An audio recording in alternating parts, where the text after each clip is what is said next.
So in this video, we are going to discuss the drug that is given in the Plasmodium falciparum, but in the form which is multi-drug resistant form. So that particular drug is artemisinin and its derivatives. Now, the main thing about artemisinin and its derivatives is they are never given as a monotherapy because they have risk of resistance development. They are always given as combination therapy, and that combination therapy it is known as artemisinin combination therapy. Now, the forms of artemisinin that exist, actually there are three forms. They are artemether, which is the lipophilic form, and the lipophilic form it can be given in IV as well as the per oral route. Then you have the artesunate form. The artesunate form it is the water soluble form, and this water soluble form it can be the above one. The lipophilic one was given IM and per oral because it has absorption through these routes. The water soluble form it can be given in IV, IM, per oral as well as rectal form. And then you have the dihydroartemisinin. This form, when both of these forms, when they are in their active state, they convert into this dihydroartemisinin form. This dihydroartemisinin form can be given, this is the water soluble form again, and it can be given as per oral, the dihydroartemisinin form. So this was about the three forms that exist. Now we can go to its uses.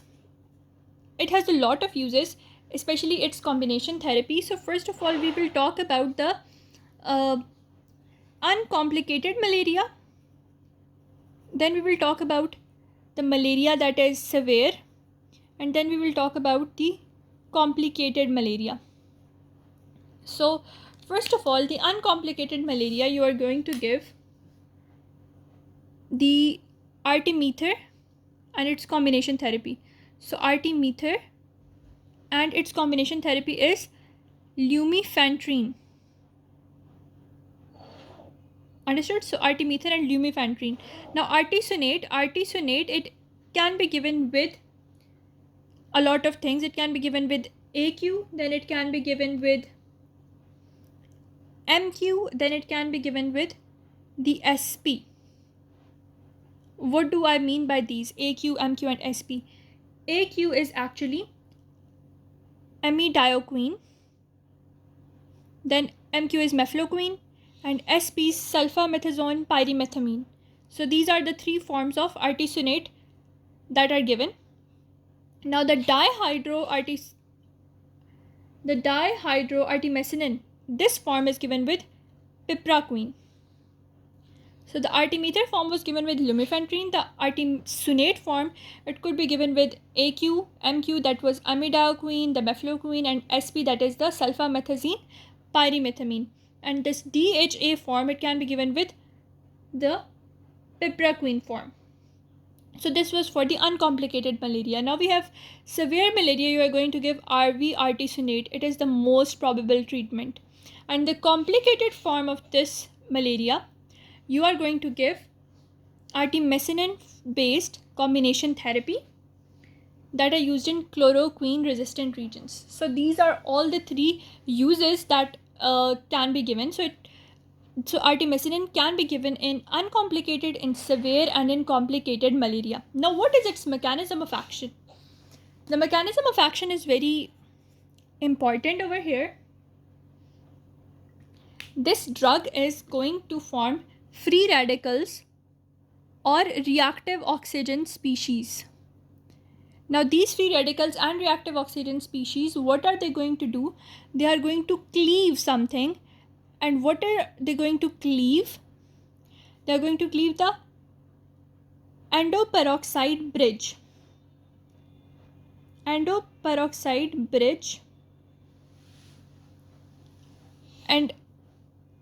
when they will cleave this endoperoxide bridge, how will they do it?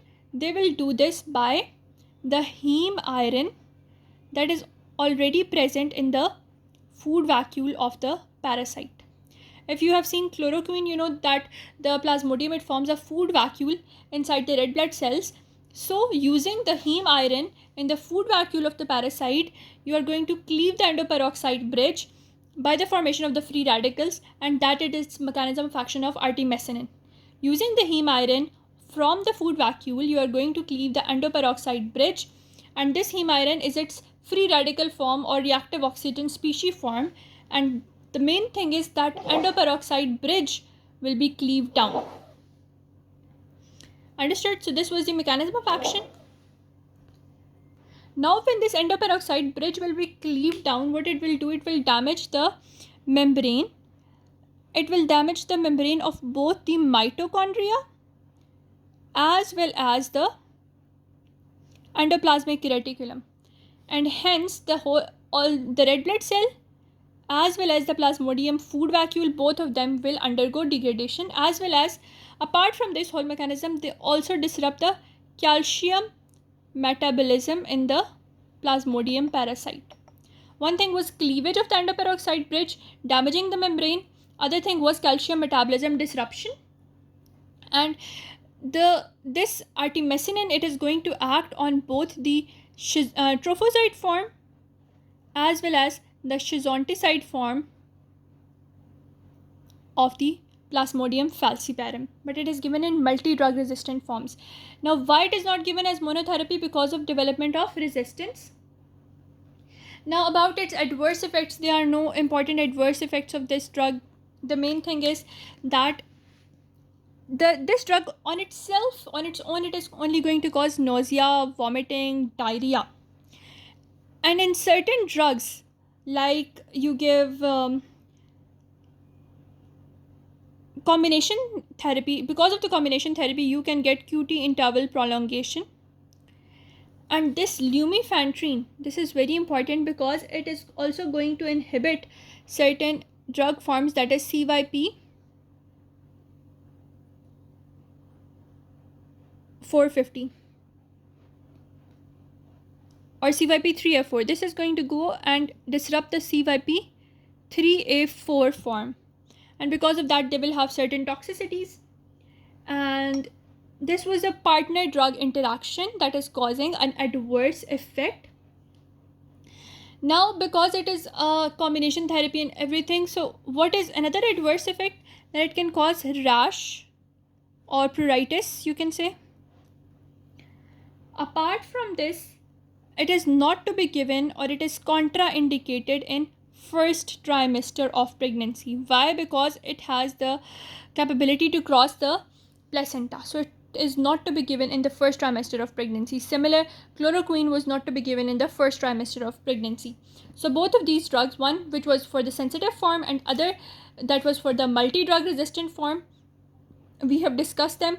And apart from this, we can also discuss the pharmacokinetics of the artemisinin. Let's discuss that.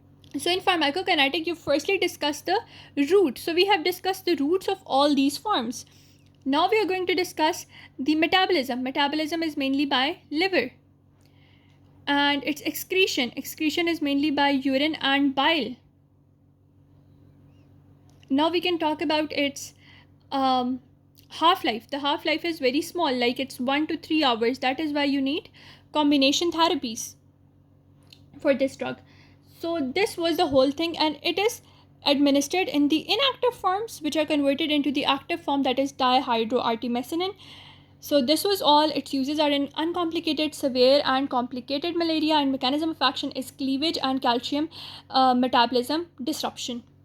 Adverse effect: nausea, vomiting, diarrhea. In certain cases, QT prolongation because of combination therapy drugs and drug interaction with lumefantrine, which causes CYP3A4 inhibition, and it is contraindicated in the first trimester of pregnancy, and it is not to be given in people who are suffering from rash or pruritus because it causes these or severes these.